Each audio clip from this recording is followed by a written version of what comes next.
Massive developments with the quartering today. Titanic revelation. Shit's getting insane.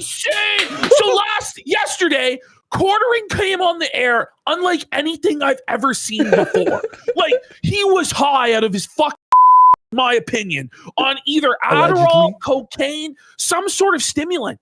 I couldn't explain it otherwise. He just starts screaming and ranting and raving. And like, he was actually able to put words together, like one after the other. Hell, it was like froze over. I know. It's like for 20 or 30 minutes. It's like we were watching an actual show. Where he's just screaming about black people and just cursing out Charlemagne the God, cursing out what's his name, Hotep Jesus. Now Hotep Jesus is demanding that quartering debate him. Quartering's ducking Hotep Jesus challenges. Owen Schroyer's now had to step in to felt Hotep Jesus and the black supremacist because so then Jer, like 30 minutes in, just hits a wall. It was strange. It's like he had all this energy screaming about black people, and then it just completely died, and he went back to normal. So I don't know what happened. The dose wore off. Some other pill kicked in. I don't know. Like he was fatigued.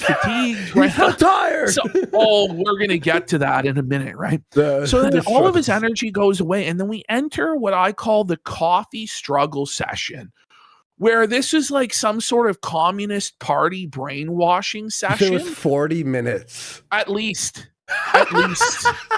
The entire show, the entire morning show on Thursday was this coffee struggle session. So he promised everybody there would be no coffee ads that day. And then he lied. He lied. And then he says, first of all, he goes, there will be no coffee ad today. And then immediately goes into a coffee ad. But he says it's not a coffee ad because he's just asking people to leave a review and not to buy the coffee. But then he's like, people are asking about the coffee. So then he went into like a 40-minute infomercial about the coffee. No. And every attribute of the coffee business, what it sells for, what his margins are. But it's doing well, right? It's going to be in Walmart? No, he admitted it's not going to be in Walmart.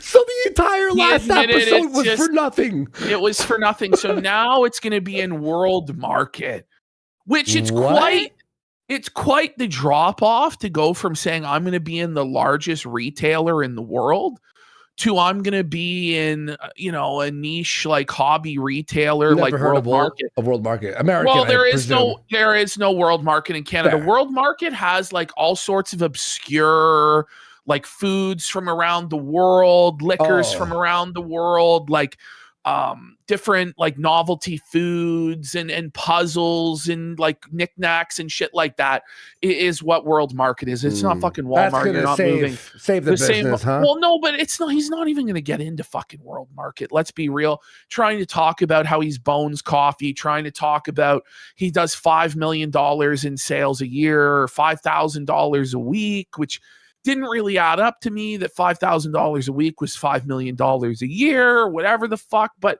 okay, but then he admits that he makes like nothing, that he makes like maybe a couple grand a month from the coffee in profit. He said $100K a week. He said his ultimate goal for the coffee company, right, is to be able to make $10,000 a month. Now, we're talking about like you're going to be selling millions and millions and millions of dollars of coffee to make $10,000 a month. Surely there has to be an easier way to make $100,000 a year than running a massive coffee company. Like, it doesn't make any sense. Yeah, Jared. That's actually crazy. And also, it just negates everything he's ever told us ever. I know. Well, and then, so this weird, like, stimulant-driven stream then crashes out the next day. It's like a disaster. But this stream, he like gets into this big session with the audience about how it's not a blend, how it's 100% Kona. It doesn't say blend anywhere. But we've all seen this. We've seen it. Blend. Like we showed it in on the show. Description multiple times. And he was just denying it, trying to gaslight everybody. Couldn't even find his own product description on Amazon. Finally, he finds it, and it does say blend. once again, the detractors were correct, Jer, you dumb fuck, and he has to admit that. Oh, He's bad seething, faith, trolls, lying. Yeah. and salty the yeah. whole time. He admits, okay, I could see why people say it's a blend, but it's 100% Kona. Sure, Jer. It's like the thing is though with Kona coffee, it's a distinct product category in Hawaii that has to follow very strict labeling guidelines, and whether it's 100% or it's a blend is very important. And when you start talking about blend with Kona coffee, everybody assumes then it's not 100% Kona because the ones that aren't have to be labeled blend. So you've got on one hand the title says 100% Kona, but then in the description it says blend. Well, in this particular product category, that's fucked. People don't know what the fuck they're buying. And then he gets hostile and angry when people ask Also questions about what's going on. It's a fucking scam. Like, Yeah, if you lie it is about a that. scam, and like this Misty Moshi lady fucking destroyed him on it, and he's coping, and so then he's like, okay, well, I'm gonna alter the product description right now, guys. I'm gonna change it to say 100%. That makes it not a scam now. But then his argument is it makes it not dropship coffee because he can edit a product description. What? That doesn't make sense, Jeremy. Oh my God. It has nothing to do with the logistics of shipping it or whether you're buying it from somebody else or roasting it yourself, whether you can edit an Amazon product description. It makes no fucking sense. But this went on and on and on and on and on. And then he kept saying there'll be no more coffee ads. And then there would be another coffee ad. But isn't the very nature of talking about the coffee a coffee ad? Right, you know what I mean? Like, it's still a coffee ad if you're yapping about the coffee. Then he does like a legitimate coffee ad like 5 times. Wait, so he does 40 minutes talking about the coffee, and then an ad for the coffee? So he did the 40-minute coffee struggle session. Then he said, okay, guys, I know we've been talking about the coffee for 40 minutes, but I have to do a coffee ad here. and it was twisted. It was fucking twisted. He's got like a new sponsor that might be the lamest sponsor I've ever seen in this episode as well. So then we get to today. We get to Friday. Yeah. I've honestly just skipped over, like, the Melanie Mac show sucked. It was so fucking It's really bad boring with her. Yeah, man. It was really boring. So we get to the Friday show, and Quartering just starts off by saying he's tired about 30 times in a row. And he's just exhausted. He says he can't take it anymore, the stress of the job and how much he's having to work. And he has 65 shorts that he has to produce today alone. 65? Yeah, he said 65 shorts 20 per today. channel, right? Yeah, something like this, 20 shorts a day. I'm tired for him, dude. He's tired. He's tired. And he's just going on and on and on about how hard his life is, all the chores that he has to do. He has to clean out the garage. His wife's on his back. Oh my God. He's like, I really want to move from Wisconsin, but I can't afford it. And then he's like blaming his mother for why he can't move because his mom is still alive. And he doesn't want to abandon his mom by moving to Florida to save taxes. What a piece of shit, mom. And then it's like, but you're making your mother feel like a burden by saying this shit. And then he says he goes, fine if he left, and then by the way. Mom, I know you're listening, and it's like I'm just using you as an excuse. And it's like, what?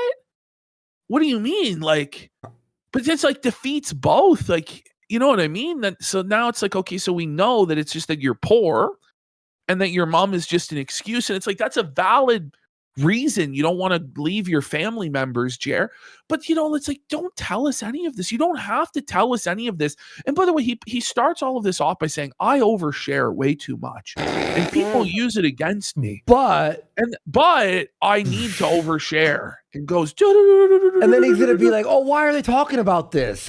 I don't know. He later goes on to talk about how he's really worried. He's scared about the future of the coffee company. He should be.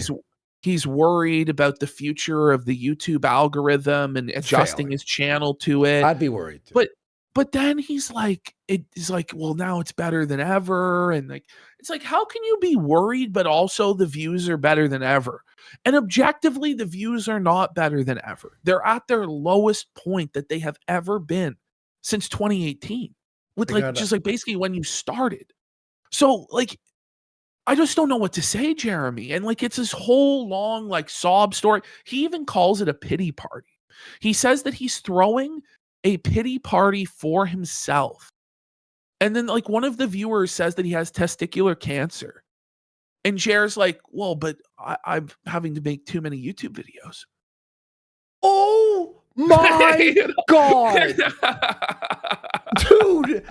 Like the guy tries to put it into perspective for him, and it's like, no, my life's way worse because I'm fucking making shorts. And then Jer said it with like, you know, he's kind of kidding, but I think he was like, but he's sad. Like, he's sad as fuck, bro. You can see it in his eyes. Like, he's just breaking down.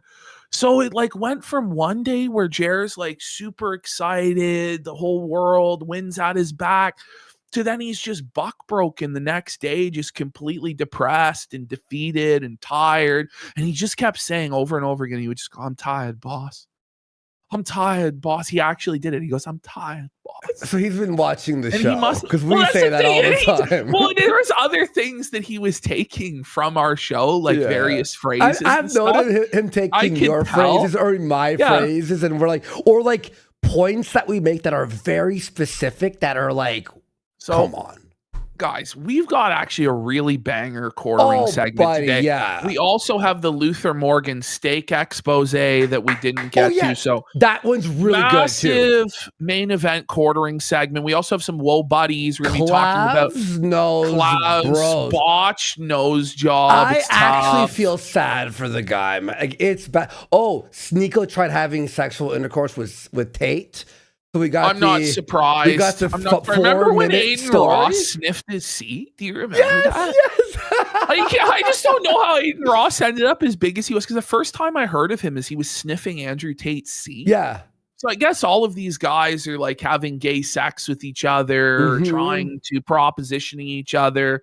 No one's really surprised. Styx documentary by Mikey No More. I think we're finally going to get to it tonight. The Styx documentary, DSP crashing out at the fighting game. Very funny, and tough maybe stuff. some fucking of our. Well, I've got a Mr. Morrow in there, new Mr. Morrow today.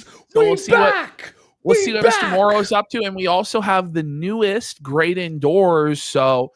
A lot of content tonight for the show. Should be a pretty fun Friday night. You got to tune in. 8:30 p.m. Eastern. Only on Kids.